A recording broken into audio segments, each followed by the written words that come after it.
10년 넘게 유지되던 대학 등록금 동결 기조가 흔들리고 있습니다. 지난해 26개 대학이 등록금을 인상한 데 이어서 올해는 더 많은 대학이 동참했습니다.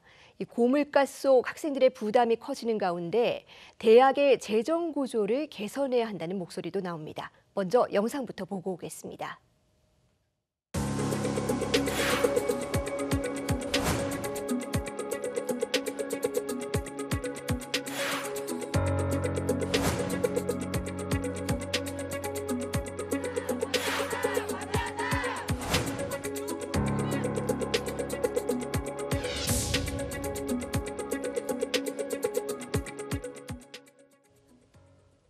네, 이 재정난을 호소하는 대학과 부담 증가를 우려하는 학생들 사이에서 우리 정부도 해야 할 일이 있습니다. 전문가와 조금 더 자세한 이야기 나눠보겠습니다. 대학교육연구소 이문희 연구원 전화로 연결돼 있습니다.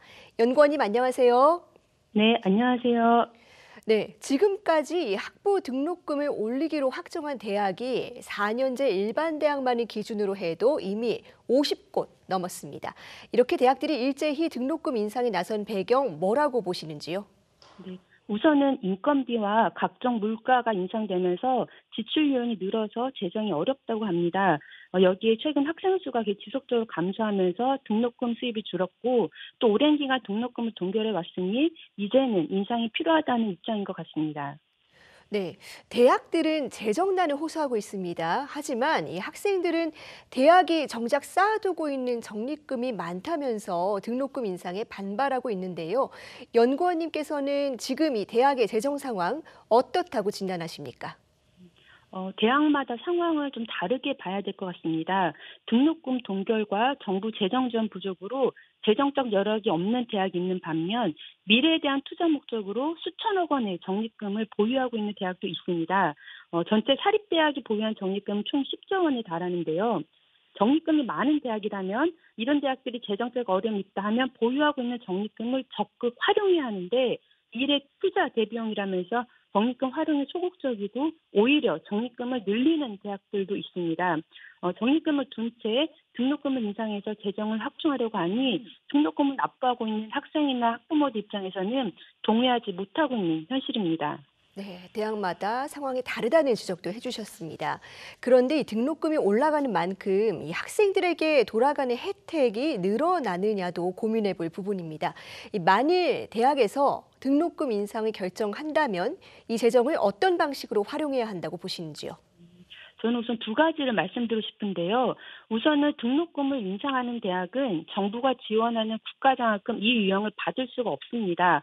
이들 대학들은 등록금 인상되고 국가장학금이 감소하면서 교육비 부담이 이중으로 늘어나게 됩니다. 그래서 등록금 인상으로 못 받게 될 국가장학금 이 유형을 어떻게 보존해 줄지에 대해서 논의가 필요합니다.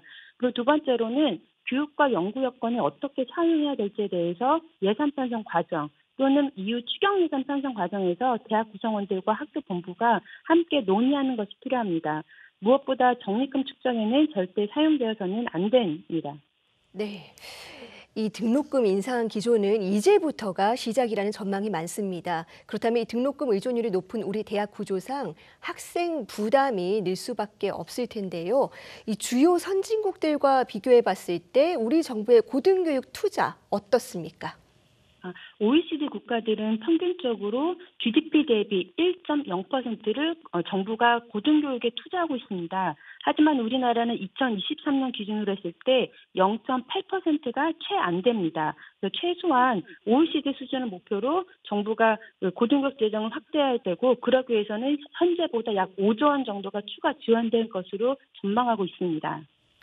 네, 그나마 이 정부의 고등교육 투자를 지탱하고 있던 법안도 올해로 효력이 끝납니다. 지난 2023년부터 한시적으로 지원하기로 한 고등 평생교육 지원 특별회계 얘긴데요. 그렇다면 안정적인 지원을 위해서 앞으로 어떤 형태의 재정 지원이 필요하겠습니까? 2023년 말씀하신 고등교육, 고등평생교육 지원 특별회계, 즉 고특회계가 만전이 됐는데요. 부족한 고등교육 재정을 확대하기 위해서 마련된 만큼 굉장히 의미가 있습니다. 하지만 이 법은 특별법이기 때문에 3년인 올해 12월 31일에 효력이 끝납니다. 그리고 또 하나로는 고특회계 재정 규모가 올해 편성된 예산으로는 15조 8천억 원 정도 돼서 앞에서 말씀드린 OECD 국가들과 비교했을 때도 굉장히 적은 규모입니다. 그래서 고특회계 효력을 올해 말에 다시 연장한다는 전제로 봤을 때는 OECD 국가 평균을 목표로 해서 재정 규모를 보다 확대하는 것이 필요합니다. 그리고 저는 보다 근본적으로는 현재 초중등 같은 경우는 내국세의 일정 비율을 수입으로 하는 교부금법을 활용해서 굉장히 안정적으로 교육재정을 확보하고 있는데요. 대학도 초중등 교육의 연장선상에서 내국세 일정 비율을 교육재정으로 마련할 수 있는 법을 마련하도록 22대 국회에서 논의하는 것이 필요합니다. 네, 장기적으로는 현재 지방교육 재정 교부금과 같은 방식의 어떤 지원도 고민해 볼 필요가 있다는 지적을 해주셨습니다. 그런데 이 대학의 체제 개선도 참 중요한 문제인 것 같습니다. 사실 서울 수도권과 비수도권 대학의 환경이 달라서 정부가 일괄로 지원하는 데에는 한계가 있을 것 같은데요. 그렇다면 학생 부담을 줄이고 또 질 높은 교육을 동시에 제공하려면 대학들은 어떤 자구책을 마련해야 될까요? 또 역시 두 가지를 말씀드리고 싶은데요. 우선은 대학 운영의 주체인 학교 법인이 대학 운영에 더 많은 재정을 기여해야 합니다. 사립대학 재정에서 법인이 재정적으로 기여하는 비율은 약 3.8%에 불과합니다. 따라서 법인이 운영하고 있는 수익 사업들의 체질을 개선하고 또 거기서 발생한 수익은 대학에 우선 지원한다는 등의 방식으로 개선이 필요합니다. 그리고 두 번째로는 과거 학생 수가 많았던 시대에 만들어진 현재 대학 규모도 재조정돼야 됩니다. 이대로라면 학생 수 감소 타격이 지방대학에 집중될 수밖에 없거든요. 전체 대학이 학령 인구 감소를 고려해서 정원을 함께 줄여가면 수도권과 지방대학이 동시에 살아남고 또 대학의 그 교육 연구 여건을 개선할 수 있는 방안이 될 수 있기 때문입니다. 네, 저희가 예정에는 없었지만 추가로 질문 하나만 더 드려보고 싶은데요. 말씀해 주신 것처럼 지금 상황에서 지방대 사정이 특히 어려운 편입니다. 추가로 좀 마련해야 될 어떤 정책이 있을까요? 예를 들면 윤석열 정부 같은 경우는 정부 처음가 들어서면서 이제는 지방시대라고는 타이틀을 걸었습니다.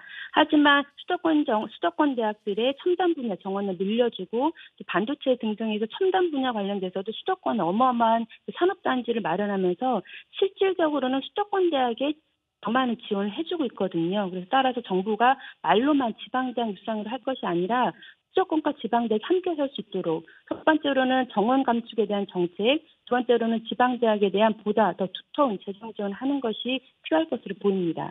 네, 지방과 또 수도권 대학이 함께 가야 된다는 말씀도 해주셨습니다.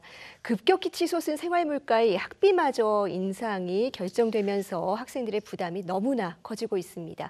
대학의 재정 위기는 줄이되 학생들의 걱정도 덜 수 있도록 정부가 이제부터 역할을 충실히 할 필요가 있어 보입니다. 연구원님 오늘 말씀 잘 들었습니다. 감사합니다. 고맙습니다.